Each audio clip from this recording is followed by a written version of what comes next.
Hello and welcome back to Throttle Logic. In our previous video we looked at our safety bubble. That's changing our positioning on the road relative to any hazards that might be around us. That could be oncoming vehicles, near side junctions, etc, etc. In this video we're looking at positioning for advantage. In particular here we've got an example of a right hand bend.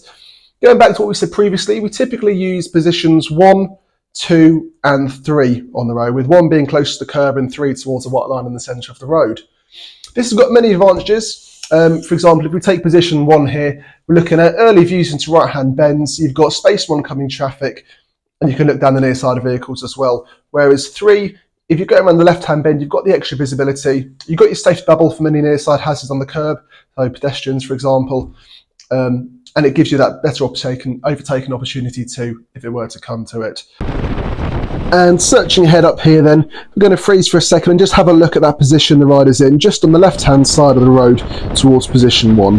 That's allowing us as much visibility through the corner and protection as possible for oncoming vehicles. Having a look at the freeze frame, I'm just sat all the way over and I've got as much visibility as I can through that corner, giving myself an extra 10-15 metres or so and getting that riding plan. Finally, the rider's out of the corner, maintain position 1 and then moving back across to position 3 with no hazards around to maintain that safety bubble. So looking at that video then, you can see we've got a very tight right hander, lots of visibility in oncoming vehicles as well. The rider was sat very early on, straight away in position 1 there. The reasons for that, if we have 2 marks here, position 1 and position 3. Taking this pink highlighter, we're going to just use position 3 here, and looking around the corner, I'm going to draw the furthest line of sight we would have.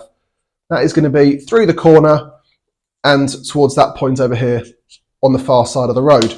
Whereas if we're going to take our position 1, again, using the exact same, just a straight line moving across, and that's the furthest point we can see. So it goes to show, even without moving forwards or backwards, just literally moving from side to side, you're not only improving your safety bubble by moving from those oncoming vehicles that could be coming around, you've gained yourself an extra, 5-10 metres potentially of vision around the corner too. All adding to your time to build into that riding plan.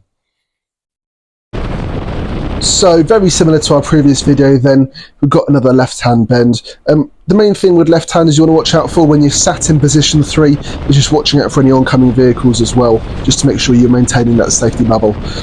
Pausing it here for a second, we're just going to have a look and we can see the rider's consistently sat in position 3, allowing that vision all the way through round the corner and watching his position on the exit here, just making sure he drifts across the road, built that plan, back to position 1. And finally then, so when we're talking about our movement across the road, one of the things we want to make sure that we're doing is moving smoothly across the road with plenty of time responding to any hazards we might have.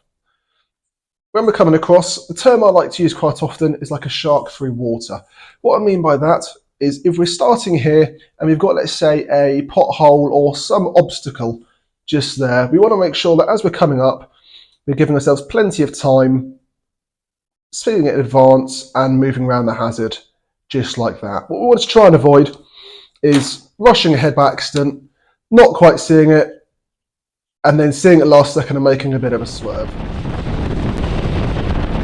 And so looking to put our shark through water technique in action here, the rider's currently sat in position 3, we're going to just drift across to position 2 here. As you can see, very subtle movement just because of that house and oncoming vehicle too. Just goes to show the benefits you have on the bike, being able to move all over the road and just make it look as smooth and as sleek as possible whilst you're riding.